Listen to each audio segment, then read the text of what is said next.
আসসালামু আলাইকুম আহমেদুল্লাহ। আশা করি সবাই ভালো আছেন। আমাদের ফার্মে যেহেতু সব মুরগি বিক্রি হয়ে গেছে, তাই আমরা আমাদের মুরগির ঘরটি আজ পরিষ্কার করব ইনশাআল্লাহ, এবং সেই ঘর পরিষ্কার করে সেখানে মুরগি এবং কোয়েল পাখি তুলব।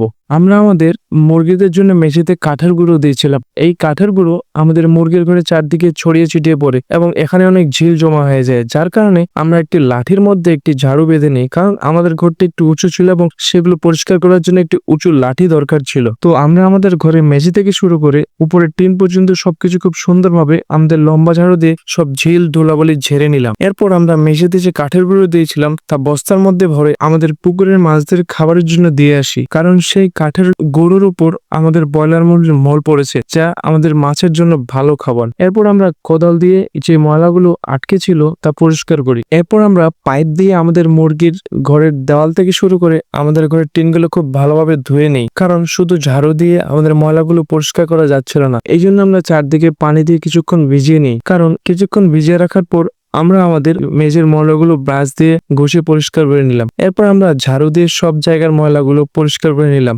এরপর আমাদের ঘরের সব পানি ঝাড়ু দিয়ে বের করে নিলাম, কারণ আমাদের ঘরটি শুকনো রাখার দরকার। এই হলো পরিষ্কার করার পর আমাদের মুরগি ঘরের অবস্থা। তো আলহামদুলিল্লাহ আমরা মোটামুটি আমাদের ঘরের সব ধুলাবালি পরিষ্কার করে নিয়েছি। এরপর আমরা বাজার থেকে একটি বিষ ছড়ানোর মেশিন এবং কিছু পটাশ নিয়ে আসি, কারণ আমাদের মুরগির ঘর যতই পরিষ্কার করি না কেন সেখানে রোগ জীবাণু থাকবেই।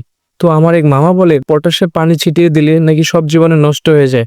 তো আমরা বাজার থেকে পটাশ নিয়ে আসি। এরপর আমরা এক ট্যাঙ্কি পানিতে সেই পটাশ ভালোভাবে মিশিয়ে নিই। তো আমাদের পটাশ ছেটানোর মেশিন প্রস্তুত, আর মেশিনটা ছিল অটো, যার কারণে আমাকে পাম্পও করতে হয়নি এবং খুব সহজে আমরা স্প্রে করতে পেরেছিলাম। আমরা সেই পটাশের পানি আমাদের দেওয়াল থেকে শুরু করে আমাদের ঘরের টিন, বাতি, ফ্যান এবং যত তার ছিল এবং আমাদের ঘরের মেঝেতে খুব ভালোভাবে পটাশ ছিটিয়ে দিলাম, যেন ঘরে কোনো প্রকার রোগ জীবাণু না থাকে, কারণ রোগ জীবাণু থাকলে আমরা পরবর্তীতে যে মুরগি তুলবো সেগুলোকে আক্রমণ করবে। তো আমরা সব জায়গায় পটাশ স্প্রে করলাম এবং আমরা যেখানে আমাদের গরুর গোবর ফেলি সেখানে স্প্রে করলাম।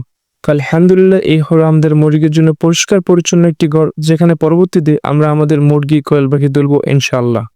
এবং আমরা আমাদের মুরগির ঘরের পাশাপাশি আমাদের হাঁসের ঘর তৈরি করতেছিলাম। তো আলহামদুলিল্লাহ আমাদের হাঁসের ঘরও প্রস্তুত, এবং আমার বাসায় একটি কবুতর পোষার জন্য একটি খাঁচা নিয়েছিলাম, যেখানে আমরা বর্তমানে কবুতর পুষি না। তো সেই খাঁচাটা বাসায় পড়েছিল, তো আমার বাবা খুব সুন্দর করে সেই খাঁচাটি রং করে ভালোভাবে শক্ত করে বেঁধে নিচ্ছিল, যেখানে আমরা কোয়েল পাখি তুলবো বলে ভাব। তো আলহামদুলিল্লাহ আজকে এই পর্যন্তই। আপনারা ভালো থাকবেন, সুস্থ থাকবেন, আমাদের জন্য দোয়া করবেন। আসসালামু আলাইকুম রাহমাতুল্লাহ।